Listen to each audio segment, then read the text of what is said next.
Bonjour à tous, aujourd'hui le thème de notre rendez-vous, le cloud, un sujet très important pour toutes les organisations aujourd'hui et notamment les startups confrontées aux problématiques de stockage, de protection de leurs données. Alors quelle solution est la plus adaptée pour ces startups? Quelle solution leur permettra d'innover et de grandir? Et cela bien entendu au moindre coût. Alors pour parler de tous ces sujets, nous avons la joie d'accueillir des spécialistes. Louis Nogès, vous êtes directeur de la stratégie de Wheezy et vous êtes surtout un grand connaisseur depuis longtemps du cloud. Bonjour. Bonjour. Quentin Houdard, vous êtes CMO, Chief Marketing Officer de Fifth Dimension, une startup, vous représentez le monde des startups, on va dire, une startup qui a créé des lunettes qui fonctionnent comme un kit main libre. Voilà. Et vous en parlerez tout à l'heure. Vincent Frerbeau, directeur des ventes en ligne chez Dassault Systèmes. Bonjour. Vous commercialisez la plateforme 3D Experience, qui est donc la solution cloud proposée aux startups. Bonjour à tous. Bonjour. Louis Nogès, nous allons commencer avec vous pour entrer dans le vif du sujet et faire un état des lieux. Et pour être clair, les clouds publics, on va parler de ça notamment, c'est une opportunité extraordinaire pour les startups. On rappelle quand même ce qu'est le cloud public. Alors le cloud et le cloud public est là depuis les années 2006-2007, donc ça fait très longtemps. Ce sont des ressources informatiques infinies de stockage, de calcul, disponibles à l'usage et on ne paye qu'à l'usage. Donc c'est la seule façon pour des startups aujourd'hui de se lancer. Et s'il y a eu une explosion du nombre de startups dans le monde depuis 10-15 ans, c'est parce que les infrastructures cloud étaient disponibles. Avec un faible investissement, c'est vraiment quelque chose que vous martelez. C'est pay as you go, on paye à l'usage. Et encore une fois, mon rêve de start-up, moi j'ai une start-up qui s'appelle Wheezy avec plusieurs produits dont Wheezy Vision dont on parlera tout à l'heure. Mon rêve, c'est d'avoir des dépenses de millions de dollars en infrastructure cloud. Oui, parce que vous payez à l'usage. Et donc si j'ai des millions de dollars de coûts, c'est que j'aurai des dizaines de millions de dollars de chiffre gagné d'affaires. beaucoup plus. Et ce qui est très intéressant, c'est que Dassault Systèmes, par exemple, c'est la seule société française qui est mondialement leader dans le monde du logiciel. Et elle est présente sur le cloud, donc bravo. Donc, alors pour les startups... Ça commence fort pour Dassault Systèmes. C'est vrai, en plus je le dis avec grand plaisir. Et pour les startups... Moi aussi, je suis content. Vous êtes content? Bah oui. Avec Wheezy, qui est donc un éditeur de logiciels SaaS, on ne pourrait pas être éditeur de logiciels SaaS sans le cloud. Pourquoi? Parce qu'on a zéro investissement dans l'infra. Toutes mes ressources d'une startup qui sont limitées sont dans le développement, et uniquement dans le développement. Et tous nos logiciels de gestion de la boîte sont SaaS. Donc on se concentre sur le cœur métier et on ne fait que ça. C'était impossible avant. On n'a pas besoin d'embaucher un ingénieur système ou réseau pour avoir ça. On n'est pas obligé d'acheter des solutions. Et puis on ne parle pas du fonctionnement et faire tourner la boutique quand il y a un bug ou quoi. Donc ça, c'est la solution. On externalise en fait. C'est plus qu'externaliser, c'est des ressources que l'on maîtrise. Et le point clé aussi, c'est que moi, mon rêve, c'est de dépenser des millions d'euros sur mes solutions cloud. Ça veut dire que j'aurai des millions de clients. Et donc, comme c'est proportionnel, vous parliez des coûts tout à l'heure, mes ressources informatiques sont strictement proportionnelles à mon chiffre d'affaires. Alors, c'est vrai que quand on est une start-up, les ressources sont limitées, voire comptées. Il vaut mieux les dépenser sur le cœur de métier et le savoir-faire ou l'innovation, ou peut-être aller chercher des clients, tout simplement. C'est quand même un sujet très important. Vincent Frerbeau, Dassault Systèmes, le cloud public, c'est l'opportunité aussi de limiter les risques. Oui, c'est ça en fait. Le terme de start-up, ça englobe une vaste quantité de sociétés, de l'étudiant qui sort de l'école à la société qui a déjà levé des fonds. Et en fait, elles ont tout en commun d'avoir une période de leur existence où elles prennent des risques, où elles doivent prendre des risques. Et on a besoin de les accompagner dans cette période-là en faisant en sorte que ces risques soient bien maîtrisés, bien contrôlés. Et on ne veut surtout pas que la prise de risque se fasse sur, comme vous le disiez, l'infrastructure, les serveurs, les logiciels. Donc pas acheter de logiciels, mais entrer dans des modes de souscription. Pas acheter de serveurs, mais en effet à outsourcer, externaliser. Donc, c'est simple de la prise de conscience de ce besoin d'outsourcer ce genre de solution. C'est devenu, en tout cas pour les startups... Ils comprennent vite l'intérêt, je pense. Oui, et c'est même une évidence, c'est-à-dire que venir sans ce type de solution, les démarcher, leur proposer nos applications, ne fait pas de sens pour eux. Donc, c'est vrai qu'aujourd'hui, la jeune génération est déjà engagée dans ces solutions. Il n'y a même pas de débat, en fait, c'est ce que j'ai cru comprendre. Tout le monde utilise le cloud, tout le monde a un compte Gmail, tout le monde utilise Dropbox, Box, des choses, et on est dans le cloud permanent, et tant mieux. Il y a la croissance, l'explosion du nombre de start-up dans le monde et en France vient de l'arrivée du cloud. On ne pouvait pas faire avant. Bah oui, bien sûr. C'est génial. Startup Nation, alors Quentin, vous illustrez la Startup Nation que nous sommes et que le président appelle de ses voeux. Alors votre regard également sur le cloud public à la lueur de ce que vous vivez quotidiennement. Alors nous on utilise du coup la solution Ça de la tombe bien. 3DXX. Ça tombe bien Merci effectivement. pour ça aussi. Et on parlait beaucoup de gains d'argent, etc. Mais il y a aussi un gain de temps énorme qu'apporte le cloud. Donc, ça permet de centraliser un peu tous les métiers de la boîte juste sur la plateforme, de communiquer entre les différents modules et du coup de gagner énormément de temps, même pour, en cas de nouvel employé, la mise en place de tout ce qu'il faut pour qu'elle puisse travailler directement sur la plateforme. Mais l'ergonomie, C'est très je rapide, crois que c'est c'est ça. aussi là où on a fait des progrès, c'est l'ergonomie, j'ai envie de dire. C'est simple, La c'est naturel. simplicité. Voilà, je crois qu'on a. Là, les C'est jeunes ça. générations, en tout cas, comprennent très très vite. Ça vient assez vite aussi parce que du coup, vous l'avez dit, maintenant c'est dans le temps, c'est-à-dire qu'on grandit avec maintenant. Et, Ils sont nés avec c'est- un smartphone dans les mains et un ordinateur à côté du berceau. Évidemment, c'est plus simple. C'est pas nous, évidemment. Oui. Ça n'existait pas Internet à l'époque. Alors, Louis Nogès, vous avez vu passer pas mal de projets depuis longtemps autour du cloud. Elles veulent quoi, les entreprises aujourd'hui? Alors, on est encore en phase de démarrage. C'est dramatique, mais c'est le cas. Et je suis très inquiet, soyons clairs, les grandes maisons, les grandes entreprises, qui sont principalement mes clients, sont encore un peu réticentes. Et il y a encore On explique un pourquoi quand travail. même. Ce sont des alibis. Ouais, ah bon? Ben oui, le cloud, il n'y a pas plus économique, il n'y a pas plus sûr, il n'y a pas plus fiable, il n'y a pas plus flexible, il n'y a aucun défaut. Enfin, quand on regarde les séries sur Netflix, il y a toujours un hacker qui passe par là, d'un pays exotique, qui va rentrer dans votre système. Oui, C'est mais ça on peut- le sujet. Oui, mais prenons un exemple français hier ou avant-hier. Bouygues, une PME Bouygues s'est fait hacker 200 gigas de données parce qu'ils ont leur informatique en intra. D'accord. Ok. Toutes les- Bonne réponse. Toutes les failles de systèmes d'information aujourd'hui, à 100%, sont dans des entreprises qui n'ont pas compris qu'elles ne savent pas gérer avec sécurité leur centre de calcul. Il faut qu'elles les ferment, D'accord. tout de suite. Ouais. Ça, c'est un mindset à changer complètement. Ouf, c'est dur. Ouais. Mais pourquoi la nouvelle génération, on en parlait justement, elle Mais n'est ils n'ont pas au pouvoir. Pas encore, ouais. Il y a autant d'attentes qu'il y a de clients en réalité, autant de situations aussi qu'il y a d'entreprises et de clients. Oui, mais alors, c'est peut-être important, mais en fait, on peut expliquer le cloud de façon très simple. Moi, j'ai développé un modèle que j'ai appelé BISD. Alors, allons-y. J'ai expliqué On a préparé ensemble, non, alors. mais juste, I, ce sont les infrastructures, serveurs, réseaux, postes de travail. Ça, c'est disponible sur le cloud, on ne pose plus. S, les fonctions support, messagerie, trésorerie, RH. Et ce qui est Ben, on le extraordinaire, c'est qu'il y a 30 000 solutions SaaS disponibles aujourd'hui, donc des centaines françaises. Et donc, quand on a besoin d'une fonction support, on ne se pose pas la question software as a service. Et le B, pour cœur métier, business en anglais, veut dire que là, on va se concentrer sur son cœur métier. Ouais. Et les entreprises vont redévelopper. Et l'autre évolution, c'est le développement, ce qu'on appelle plateforme as a service. Et là, l'idée, c'est qu'il faut que les entreprises réinternalisent les développements. Et au milieu, la couche données, data, ça c'est plus récent, on met toutes les données là-dedans et tout le monde partage. Et ça, même un directeur général comprend. Ouais. C'est assez simple quand on le regarde sur l'écran. Ça a l'air, quand vous l'expliquez, en tout cas, on comprend bien. Vincent, vous êtes d'accord avec ce que vient de dire Louis? Alors complètement sur le début, sur la partie métier, je pense que c'est là qu'on intervient nous. Pour les grandes entreprises, elles pensent encore que pour se différencier, il faut en effet qu'elles intègrent cette partie développement, customisation, on appelle ça nous dans notre jargon. Aujourd'hui, c'est la stratégie nous qu'on a adoptée, c'est de se dire que finalement, ça ne viendra pas, leur différenciation, leur maîtrise de leurs produits ne viendra pas forcément de là. Et on s'est engagé dans une démarche purement SaaS, également sur les produits métiers. Et on pense qu'on peut amener beaucoup plus de valeur aux entreprises. Alors pour les startups, c'est une évidence. Pour les grands groupes, ça reste encore à démontrer.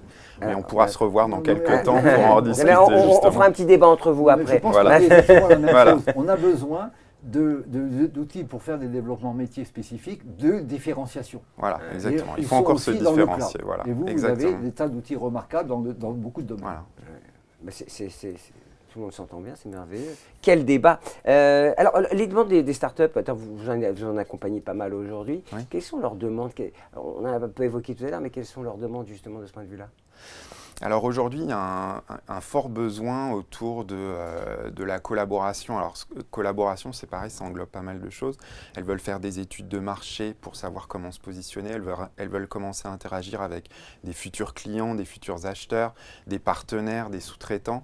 Donc il y a un besoin de construire leur écosystème. Ouais, c'est ça. Ouais. Il y a une évidence qui est on ne peut pas y arriver tout seul dans le développement d'un nouveau produit innovant, robuste, agile, etc. Donc il y a un fort besoin de collaboration. Et puis le deuxième grand sujet qu'on voit arriver, c'est tous les sujets de la simulation. C'est anticiper, prévoir le plus possible à l'avance le comportement de son produit. En matière de simulation, vous êtes plutôt voilà. bon. Mais avant, c'était cantonné aux grands groupes. Et puis maintenant, vraiment, les startups ont besoin d'être capables d'anticiper un maximum et de simuler le comportement de leur jumeau, du jumeau numérique. Voilà. Oui, d'ailleurs, c'est assez remarquable de voir ce qu'on peut faire, j'allais dire à distance, mais enfin en mode cloud, sur des simulations, sur des modélisations. J'ai envie de dire, ça va très très vite, hein, Louis, on peut faire des choses incroyables. C'est un sujet essentiel, le mot jumeau numérique, digital twin en anglais, je pense que c'est une idée majeure. On crée une image du monde réel, dans le cloud. Et là, on peut travailler en simulation. Et ça a un avantage majeur, c'est un gros sujet de sécurité, à mon avis, prioritaire mondial, les attaques sur les installations physiques, transport de gaz, d'électricité, d'énergie ou autre. Et donc, si le pilotage de ces infras n'est pas connecté au cloud, on fait une image numérique, un jumeau numérique, sur lequel on fait la simulation, et on donne des ordres d'opération, sans avoir besoin de connecter la structure physique au cloud. Waouh, on est déjà dans le futur. Alors, autre sujet important, et il est très important pour les startups de se différencier. Et se différencier, c'est avant tout innover plus vite, être en capacité d'anticiper, évidemment, et de répondre au marché le cas échéant, ou de s'adapter. Parce que souvent, son idée est géniale, mais il faut encore coller au marché, parce qu'il faut être time to market, comme on dit. Alors, Louis Nogès, les clouds publics sont, de ce point de vue-là, alors on l'a aussi évoqué, sont bien pratiques. Alors, moi, je me prends ma casquette d'éditeur logiciel SaaS avec la société Wheezy Vision qui fait des logiciels dans le monde du multimédia. Effectivement, on s'occupe 100% de notre nouveau business, qui est la gestion du multimédia et autres. Et on peut switcher, on peut pivoter, comme on dit dans notre jargon. On lance des idées, puis après ça, on s'aperçoit que ce n'est pas forcément adapté. On peut évoluer un petit peu. Et on est complètement libre d'évoluer à une vitesse extraordinaire. Par exemple, on a changé de nom rapidement. On avait commencé sous le nom Wisdom. On s'aperçoit qu'on a changé de nom sur Wheezy Vision. Et puis voilà, on continue à évoluer. Et le produit n'est pas définitif. Dans 6 mois ou dans 1 an, comme le vôtre, on fera autre chose. Mais tout ça avec de la puissance sans limite, des capacités de stockage sans limite. Et vous le répétez, à qui veut l'entendre, avec une intégrité totale des données. Ils n'ont jamais perdu. C'est vrai que c'est pas anodin de le rappeler, parce que c'est les blocages dont vous parliez dans les entreprises. Les alibis. Les alibis, pardon. Moi, je dors, j'ai toutes mes données, 100% de mes données dans le cloud, je dors comme un petit bébé, je suis tranquille. Vous avez l'air bien, c'est vrai. Vous avez l'air en forme, en tout cas. La vitesse d'action, c'est ça que vous mettez en avant, l'efficacité, la pertinence, la performance, c'est ça. C'est sans limite, quoi. C'est extraordinaire. Et puis, le cloud est aussi, et c'est un sujet sur lequel on travaille, la seule façon de faire de l'intelligence artificielle pour aller au-delà, c'est sur du cloud public ou du cloud public. Et dans les solutions qu'on propose, par exemple de traitement de la photo ou de la vidéo, on met directement dedans de l'intelligence artificielle. Et sans cloud, il n'y a pas d'intelligence artificielle. Ah, pourquoi ? Parce qu'il faut beaucoup de puissance de calcul, beaucoup de données, beaucoup de capacité de stockage, à des coûts raisonnables qu'on paye à l'usage. D'accord. Et il n'y a pas moyen de faire autrement. On n'a pas investir massivement et n'est pas bloqué à faire des sommes. Le cloud, c'est la plateforme indispensable de l'étape d'après, qui est l'intelligence artificielle. Sans cloud, pas d'IA. C'est pour ça aussi que la simulation marche aussi bien sur le cloud. C'est que la puissance de calcul qui est nécessaire est phénoménale. Elle est phénoménale et du coup, la possibilité de la déporter sur des serveurs, sur des data centers. Permettez-moi de prendre un contre-exemple ridicule qui s'est passé en France. Truc idiot, Navigo, remboursement. Quand on est allé sur le site de Navigo pour le remboursement du mois de décembre, il y avait comme message à mourir de honte, le système est saturé, revenez plus tard. Mais en quelle époque ils vivent ces gens-là? Ils sont nuls. Madame Pécresse, si vous nous écoutez, ce n'est pas possible, c'est ça. Alors, si vous voulez, on pouvait anticiper, il y a 3 millions de clients, c'est pas difficile d'anticiper sur le cloud, le nombre de serveurs monte et descend en fonction de la demande. Et que ce truc-là se passe en 2020, ça prouve qu'ils n'ont rien compris. Vous êtes en train de dire qu'il est virtuellement impossible d'être saturé. On peut jamais, ça n'existe pas. Ça n'existe pas, donc c'est intéressant. La vitesse, on parlait de la vitesse et l'efficacité, c'est pas le seul enjeu pour les startups. Non, en effet, ce que je disais, hein, elles doivent obtenir des fonds. On pourra peut-être en reparler. Et donc, pour obtenir ces fonds, il faut montrer à la fois une nouvelle idée, amener de l'innovation, être les premiers sur le marché à proposer cette idée-là. Mais il faut aussi démontrer que c'est robuste, que à la fois le modèle d'affaires est robuste, que le produit est robuste, donc toutes ces idées de les simuler. Et puis, il faut proposer une expérience intéressante à l'utilisateur, au consommateur, au client final. Et donc, il faut amener beaucoup plus qu'une idée les premiers, finalement. Vous voulez ajouter quelque chose? Oui, je pense qu'il y a une autre idée qui est passionnante derrière tout ça, c'est que c'est le côté international. Moi, quand on crée une start-up aujourd'hui, elle est mondiale le premier jour. Et on est présent avec Wheezy, on est présent en Asie, on est présent aux États-Unis, on est présent en Europe, on est présent en Afrique. Et les clients asiatiques, on va tourner sur les clouds qui sont en Asie, que vous avez aussi. Les clients américains aux États-Unis. Donc le fait d'être sur des clouds publics nous permet d'être présents dans le monde entier worldwide. Le premier jour. Mais Quentin, vous dites rien.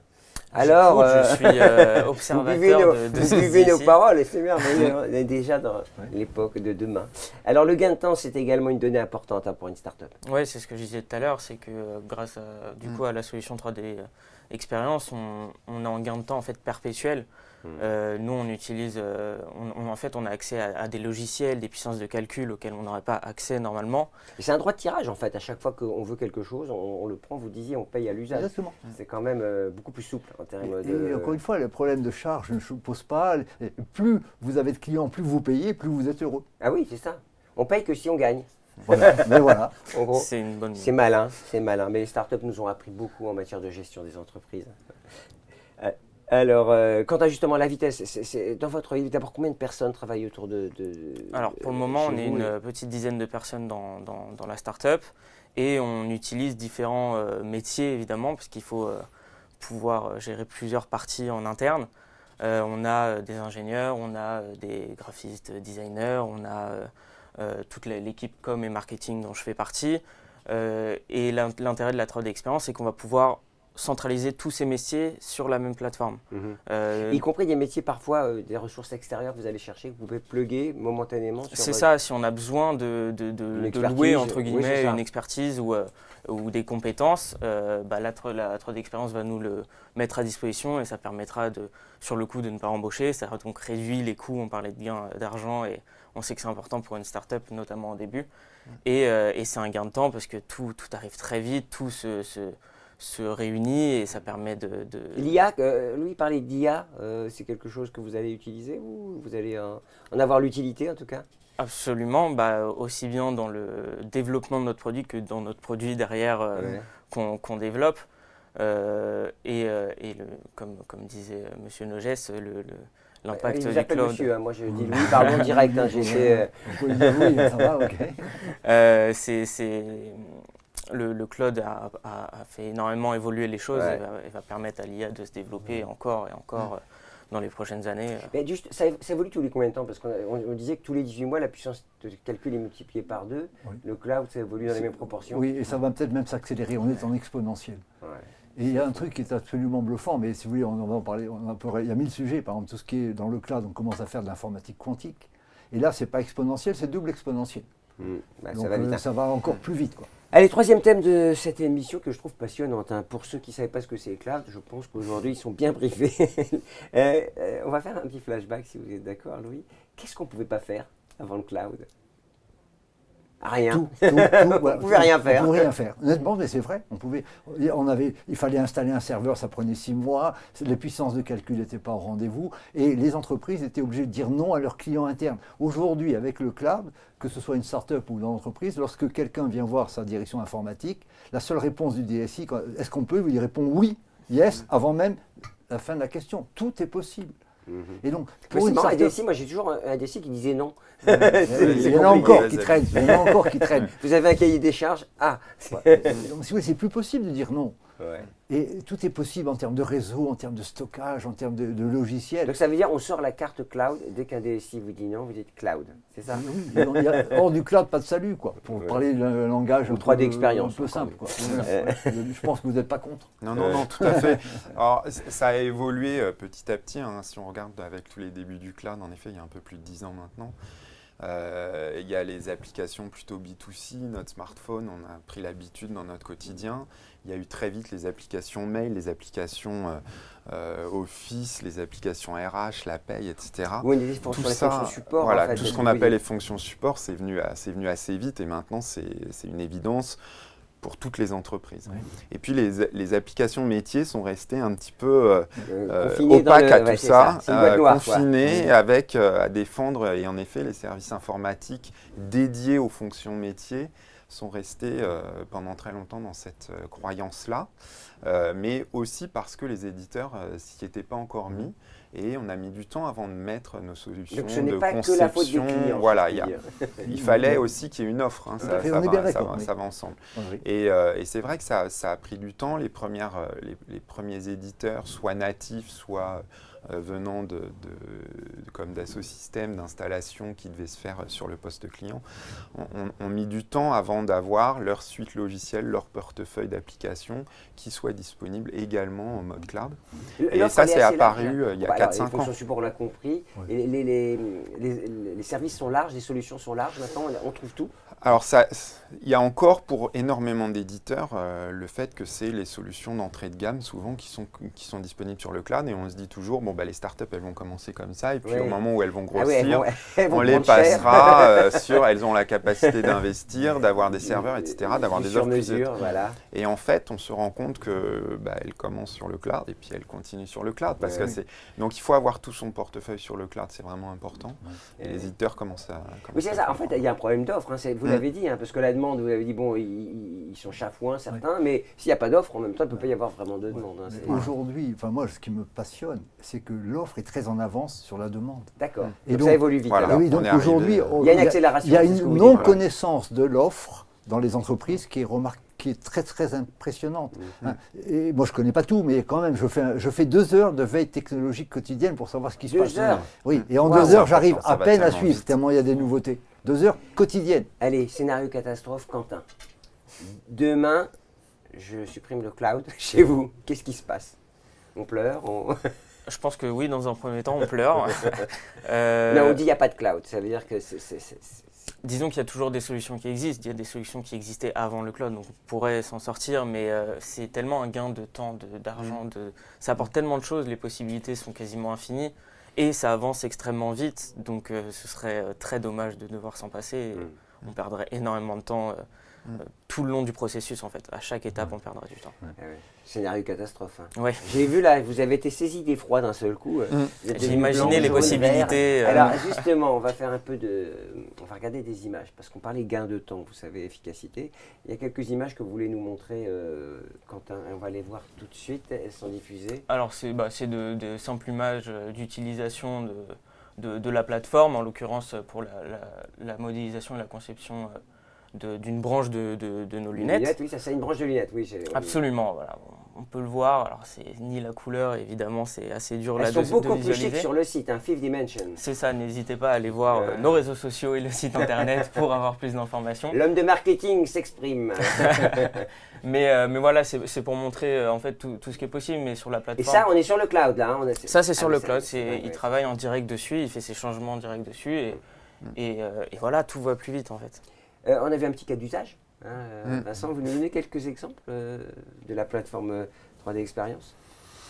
Alors on pourrait citer pas mal d'autres startups, je pense, là, des startups qu'on a incubées ces dernières années ou ces derniers mois. Je pense à Xsun qui est un drone énergie solaire autonome. Je pense à Digital Orthopedics qui fait le jumeau numérique de squelettes à partir de radio ou de scanners. Voilà.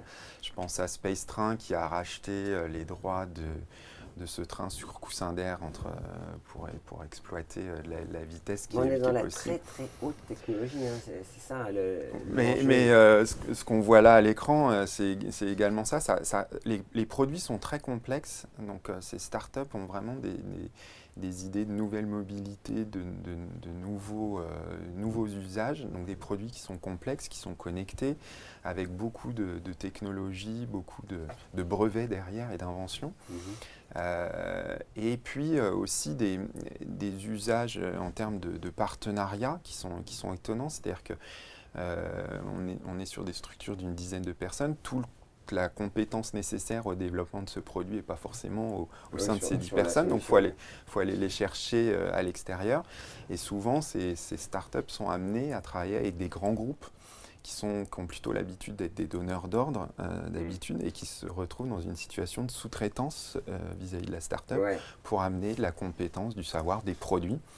Et ça, c'est des cas d'usage qui sont vraiment nouveaux et qui se développent grâce au cloud. Vous voulez dire quelque chose, Louis? Non, mais je trouve que c'est passionnant. Voilà, c'est exactement. Si vous voulez, mais quand on vous écoute, tout est passionnant. Attendez, c'est ça qui est génial, j'adore. Alors, si je reviens sur mon modèle avec BISD, dans le B, il y a un phénomène qui est en train de démarrer. Je pense que toutes les entreprises vont devenir éditeurs de logiciels dans leur cœur métier. Et on voit de plus en plus. Et donc, les entreprises qui sont très compétentes sur un sujet ou sur un autre vont développer des usages verticaux métiers sur le cloud et vont les commercialiser. Donc, il y aura des tas de sociétés, Veolia, Terrega et autres, qui deviennent éditeurs de logiciels. Alors, vous avez remarqué, le temps passe, parce qu'on a dit tellement de choses intéressantes que le temps file, et on a plein de thèmes encore à aborder. La sécurité. Alors moi, je discutais avec une grande entreprise du secteur informatique qui me disait, on a rapatrié les clouds, alors pour être un béotien dans le domaine, puisque ça reste un sujet numéro 1. Vous l'avez dit, même si ce n'est pas votre sujet, ça reste le sujet. Qui disait, par exemple, je ne veux pas que les clouds soient hébergés dans un pays exotique, je ne veux pas qu'ils soient loin de la France, qu'ils soient hors du territoire. Donc il reste des sujets. Oui. Alors il reste beaucoup d'inquiétudes normales. Mais il faut raisonner en relatif. Le problème, ce n'est pas le cloud sécurisé ou pas sécurisé. La sécurité parfaite n'existera jamais. Oui, ça, il faut le dire. Hein. Oui, alors ça, quand on commence à parler sécurité parfaite, on ne fait plus rien, on est tranquille. Voilà, on ne bouge plus. Bon. La meilleure façon de rien risquer, c'est de rien faire. Voilà, on est d'accord. Par contre, la sécurité, la confidentialité des données dans le cloud public est 2 ordres de grandeur, 3 ordres de grandeur meilleurs que dans les centres informatiques internes qui sont des véritables passoires. Mais chez Dassault Systèmes, ou chez Dassault, pardonnez-moi de parler de le groupe, vous avez intégré ça totalement? Le cloud, c'est une... Alors nous, on l'utilise évidemment, nous en interne, on utilise notre propre donc plateforme on peut imaginer que sur le cloud également. Vous avez voilà, donc on parle d'un groupe de plus de 20 000 employés dans le monde, tous centralisés sur la 3D Experience, sur le cloud. Vous avez un cloud qui s'appelle Outscale, qui est un des seuls clouds français publics internationaux, c'est-à-dire présents aux US, en Europe et en Asie. Tout à fait. Voilà. C'est mieux quand c'est les autres qui le disent. Hein. Permettez-moi de rajouter un mot. Ils l'ont fait avec 0 subvention du gouvernement français. On a décidé il y a quelques années. J'ai fait beaucoup de subventions de toute façon aujourd'hui. Mais il faut quand même avoir des certifications. C'est-à-dire qu'en effet, maintenant, pour la majorité de nos clients, le cloud, la valeur du cloud, c'est la sécurité. C'est vu comme une valeur et non plus un frein. C'est un outil marketing en tout cas. C'est au-delà du marketing. C'est la réalité. Non, ce que je veux dire, c'est que quand vous vendez un produit, vous dites, et en plus c'est sécurisé, et ça peut être l'argument décisif. Quentin, vous nuanciez le propos de nos amis quand même sur la sécurité. C'est quelque chose auquel vous êtes attaché. Je suis au final assez d'accord sur le fait que la sécurité parfaite n'existera pas et que si on veut vraiment garder des données totalement confidentielles et ne pas prendre de risques, faut une clé USB dans sa poche. Il n'y a pas d'autre solution. Il faut une feuille de papier. Oui, c'est ça, il faut une feuille de papier. Analogique. Exactement. Un bon vieux stylo. Voilà. mais voilà, après c'est vrai que le cloud est maintenant tellement plus sécurisé que ce qu'on peut faire en interne. Non, mais c'est vrai que quand on est une start-up avec l'idée qui va bien, on se dit voilà, on se pose des questions. Cela dit, je comprends bien qu'on peut être en avance de phase sur l'innovation, mais expliquer, la pédagogie fait partie, j'imagine, de votre travail quotidien. La conclusion de notre émission, déjà, j'ai envie de dire déjà, c'est, Louis, pour vous, un bon cloud, c'est quoi? Alors Google s'est beaucoup positionné pour proposer des solutions, mais il n'y a pas de Google. Alors moi, je travaille sur plusieurs clouds et de plus en plus on peut changer des clouds. Et là je vais prendre une seconde ma casquette de Wheezy Vision. On est éditeur, on lance un nouveau produit là, en ce moment, là, en 2020, qui est dans la gestion du multimédia pour les entreprises. Photos, vidéos, etc. Et avec la capacité que tous les collaborateurs partagent. On peut financer ce produit parce qu'on est sur du cloud public. Et donc on a des puissances de calcul de stockage extraordinaires et on sera une des premières sociétés dans ce domaine du multimédia à offrir par exemple une solution où on ne paye pas au nombre d'utilisateurs. Ce qui fait que 100% des collaborateurs accèdent au contenu multimédia. On paye au volume, ce qui a du sens. Bien sûr. Et donc la plupart des solutions existantes... passe dans les tuyaux et pas le tuyau. C'est les tuyaux et le stockage. Et donc en fait, si on met des vidéos dans une entreprise de 20 000 personnes ou des images ou des photos et en particulier dans des usages extrêmement intéressants autour de vos métiers aussi, industriels. On peut faire des cas d'usage industriels, multimédia, et tout le monde y accède depuis son smartphone. Tout ça est possible, et donc il y a une créativité des startups en Europe fabuleuse. Fabuleuse, mais ça, alléluia, vive l'Europe. Quentin, et on passera la parole à Vincent après.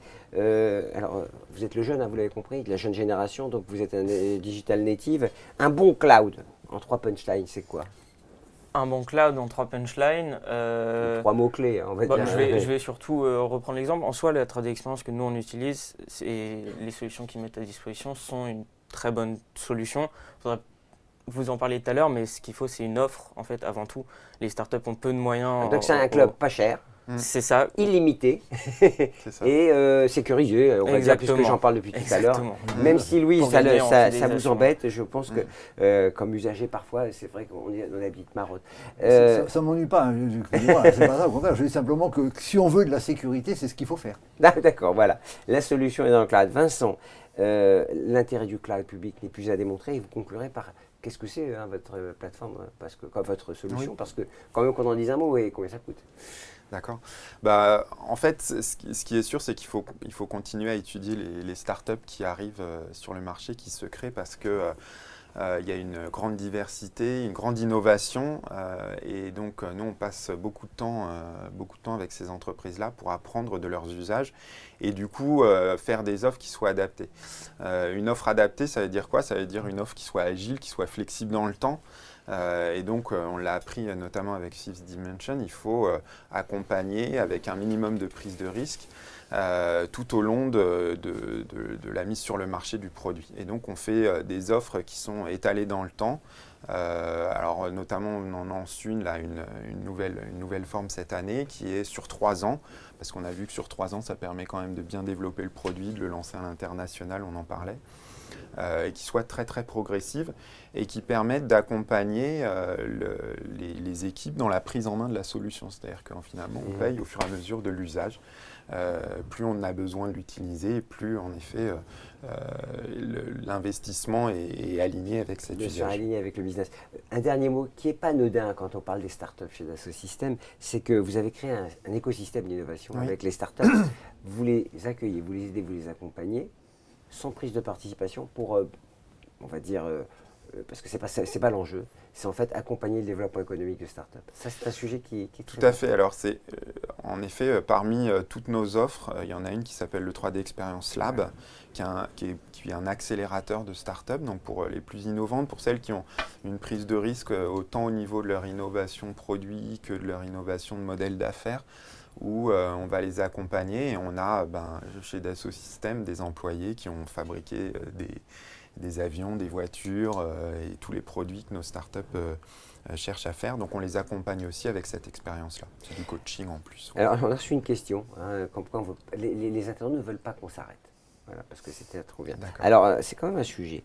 Que dire à une société qui ne veut pas aller sur le cloud? Pourquoi? Parce qu'elle est sur un sujet secret défense. Alors on a amené des niveaux de sécurité, notamment avec 3DS Hardscale, notre filiale, avec des certifications. Alors, le nom actuel c'est Secnum Cloud, donc c'est une certification la plus haute que l'État peut donner. Aujourd'hui, on est les seuls en France, donc c'est des garanties d'un cloud souverain, d'un cloud qui peut héberger des données militaires, des données défense. C'est récent, hein, ça date de la fin d'année. On n'a pas parlé parce qu'il y a des certifications quand même Tout à fait. pour l'aspect sécurité. Une question de Charles. Comment organiser les équipes informatiques dans un environnement full SaaS? Le build configure les solutions, mais que fait l'exploitation, le run? Alors qui répond? Alors, c'est une question qui m'est souvent posée dans les entreprises pour les équipes informatiques. Bien sûr. Qu'est-ce qu'on va faire? Alors, 100% des métiers vont changer. Mais 100% des métiers vont changer pour mieux. Par exemple, les personnes qui géraient les serveurs avant, ils disent qu'est-ce que je vais devenir? Mais en fait, piloter des clouds qui ont des offres tellement complexes, tellement riches, tellement différentes, c'est un vrai métier à temps plein. Et ensuite, pour les gens qui font du SaaS, on va choisir des produits. On est un peu comme le médecin qui recommande des produits. Vous voyez, on est un rôle de conseil. Et puis, il y a surtout la création de ces équipes de développement interne qui vont faire des métiers passionnants, développés sur le cloud en 2020, c'est le nirvana du développeur. C'est extraordinaire. Extase, j'ai envie de dire. De Yanni, disons, ça a suscité des questions dans le débat, vous voyez. Dans le cadre d'un logiciel, ça, alors c'est une question très orientée tuyauterie, si je puis dire, et fonctionnement. Dans le cadre d'un logiciel SaaS ayant beaucoup de données, nous cherchons un prestataire pour mettre en place, un prestataire, j'en connais un, nous cherchons un prestataire pour mettre en place notre archi infra sur le cloud. La difficulté est de répondre à nos besoins métiers et de structurer les données. Est-ce qu'on propose ce type de prestation ? Il faut en effet du conseil. Ça nécessite la prise en main d'une solution cloud, du coup, qui est out of the box, comme on dit, nécessite du conseil, de l'accompagnement pour structurer au mieux les données en fonction de droits d'accès, de la façon dont on va vouloir travailler en collaboration avec d'autres entreprises et pour avoir la performance optimale également dans l'usage. Donc la solution en elle-même ne fait pas tout, il faut en effet le bon conseil pour la prise en main. C'est très intéressant. Il s'est créé depuis 2007 des dizaines de start-up conseils, sociétés de services spécialisées. La première que j'ai créée, qui s'appelait Revevol en 2007, faisait ça. Et aujourd'hui, il y a plein de jeunes sociétés de conseils innovantes qui sont natives cloud. Et les grandes historiques, les grandes entreprises de services numériques, si elles ne prennent pas ce virage, vont souffrir. Allez, une question de Rebecca. Que pensez-vous du Cloud Act aux USA ? Une entreprise qui veut collaborer avec une autre doit-elle utiliser uniquement du cloud public ? À quel moment il y a une frontière entre le cloud privé ? Alors je sais que ça vous hérisse le poil, Louis. Le cloud privé et avec le cloud privé afin de ne pas les altérer les interactions. Il y a plein de questions sur le Cloud Out. Oui, il y a beaucoup de choses. Alors le Cloud Act, en effet, c'est la possibilité pour l'État américain de demander à avoir accès aux données, même hors de son territoire, sur des entreprises qui sont américaines, donc des hébergeurs américains. Donc d'où le fait que nous, on travaille avec 3DS ArtScale, qui permet justement d'obtenir des clouds souverains partout où on se déploie. Et puis après, il y avait dans la question aussi le fait d'avoir des... une entreprise qui veut collaborer, est-ce qu'elle doit utiliser forcément un cloud En fait, il y a une balance toujours entre la sécurité et la collaboration. Donc, quel niveau de sécurité on veut avoir par rapport au niveau de collaboration qu'on veut avoir hors de l'entreprise, pas interne à l'entreprise. Permettez-moi quand même de faire une petite remarque. Le Cloud Act n'a strictement rien à voir avec le cloud. Cloud, c'est un acronyme, Clarification of Usage of Data. Ça n'a rien à voir avec le cloud. Donc c'est pas pour avoir accès au cloud. Non, alors si vous voulez, ça permet de régler. Prenons l'exemple. Pourquoi ils l'ont fait un peu exprès quand même, non? Je ne sais pas s'ils l'ont fait exprès, mais ce n'était pas une bonne idée. Exemple, Microsoft stockait des données d'un trafiquant de drogue notoire connu en Irlande. Et le gouvernement américain a dit on veut y accéder. Et Microsoft a dit nine. Et ils sont maintenant auprès du tribunal suprême américain pour savoir s'il peut autoriser. Donc le Cloud Act est pour clarifier l'usage des données, cloud ou pas cloud. Ça n'a rien à voir avec le cloud. Mais tous les anti-cloud vous disent le Cloud Act, c'est un alibi de plus. Vous êtes remonté, Louis. Oui, tout à fait, parce que j'entends ça tous les jours. Oui, c'est l'excuse classique. Alors on est d'accord quand même qu'il y a un arbitrage stratégique entre collaboration et sécurité. Et ça, où est-ce qu'on fixe le curseur? C'est une décision à prendre en termes de managérial en tout cas. Et les entreprises, entre les métiers et leur informatique, doivent en discuter. On peut ouvrir des petits bouts de métiers, des petits bouts de... Oui, tout à fait. C'est comme ça qu'il faut penser. Romain, bonjour. Ils nous disent tous bonjour, ils sont plutôt bien élevés. Que penser des clouds publics pour le stockage des données sensibles pouvant intéresser les puissances étrangères? Et il met entre parenthèses USA. Il aurait pu dire les pays plus exotiques, mais... Chine, Russie, Corée du Nord et autres. Donc, si vous voulez, il y a vraiment des gros problèmes dans ce domaine-là. Mon inquiétude, ce n'est pas tellement sur l'accès aux données, parce que l'accès aux données, maintenant, on maîtrise bien, on protège bien. Par exemple, tous les grands acteurs du cloud, tous, sans exception, chiffrent les données dans leur cloud. Chiffrées. Bon, alors que 95% des entreprises ont des centres de calcul non chiffrés.